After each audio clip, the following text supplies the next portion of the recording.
যারা আল্লাহর সিফাত অস্বীকার করে, যেমন আল্লাহ তাআলার হাত ও পা কুদরতি বলে বা বিশ্বাস করে, তাদের পিছনে কি সালাত আদায় করা জায়েজ হবে? দয়া করে জানাবেন। আলহামদুলিল্লাহ, ওয়াসসালাতু ওয়াসসালামু আলা রাসূলিল্লাহ, ওয়া বা'দ। আল্লাহর সিফাত যারা অস্বীকার করে,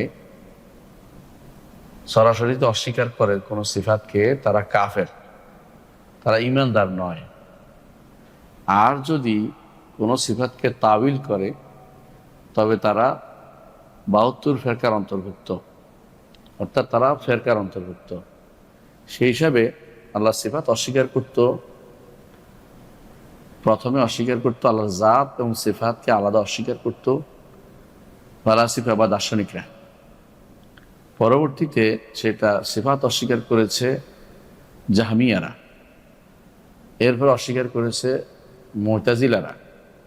মুতাজিলারা তাবিলের মধ্যে গেছে, আর অন্যরা সরাসরি অস্বীকার করে গেছে। এই জন্য যারা সরাসরি অস্বীকার করে তারা কাফের, আর যারা তাবিল করে, সিফাতকে ফেইল বলে, কর্ম বলে, অথবা সিফাতকে মাখলুক বলে, অথবা সিফাতকে অপব্যাখ্যা করে কুদরতি পাওয়া বলে, তারা সরাসরি তাদেরকে আমরা কাফের বলি না বা ৭২ ফেরকার বাইরে বলি না।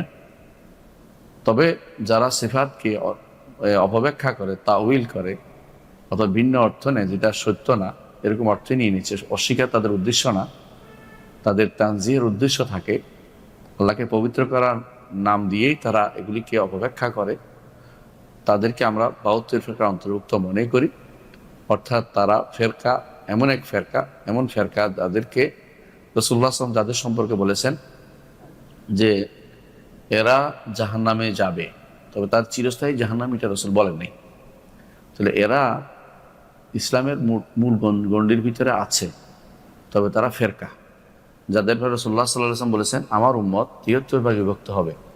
এ উম্মত হচ্ছে যারা ঈমান এনেছে, ঈমান আছে, এরাই ৭৩ ভাগে বিভক্ত হবে। একটি ব্যতীত আহলুস সুন্নাত ওয়াল জামাত এবং যারা সালফে সালেহিন অনুসারী তারা, এবং যারা ফিরকাতুন নাজিয়া নাজাত দল অনুসারী তারা, এবং যারা তায়েফা মানসুরা সাহায্যপ্রাপ্ত তারা, এরা মানে একটি গোষ্ঠী এদের, এরা ছাড়া বাকি যারা আছে তারা সবাই ৭২ ফেরকার অন্তর্ভুক্ত, এবং তারা জাহান্নামে যাওয়ার জন্য ওয়ারিদ প্রাপ্ত, ধমকি প্রাপ্ত। এখন তাদের পিছে সালাত হবে কিনা?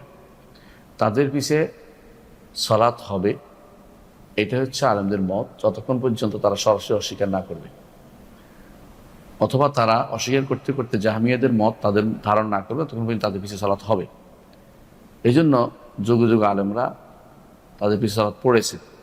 কিন্তু যারা জাহমিয়াদের মতে সরাসরি চলে গেছে, অথবা বাদ দিতে দিতে, সিফাতকে বাদ দিতে দিতে, অর্থাৎ সিফাতকে অস্বীকার এমন জায়গায় তাবিল করতে গিয়ে তাহারিফ অথবা তাতিল করে ফেলেছে পুরোপুরি, তাদের পিছনে সালাত হবে না। তাহলে বোঝা গেল যে এদের পিছনে সালাত হবে। তবে কাউকে না জেনে শুধু ধারণা করে কারোর পিছনে সালাত বাদ দেওয়া উচিত না। সালাত পড়ে ফেলবেন, তার সালাত না হলে আপনার সালাত হয়ে যাবে। রাসূলুল্লাহ সাল্লাল্লাহু আলাইহি ওয়াসাল্লাম বলেছেন যে যা তারা পড়ে তা তাদের জন্য, যা তোমরা পড়ো তা তোমাদের জন্য। সেই হিসাবে ইমামের সালাত না হলেও মুক্তাদির সালাত হবে।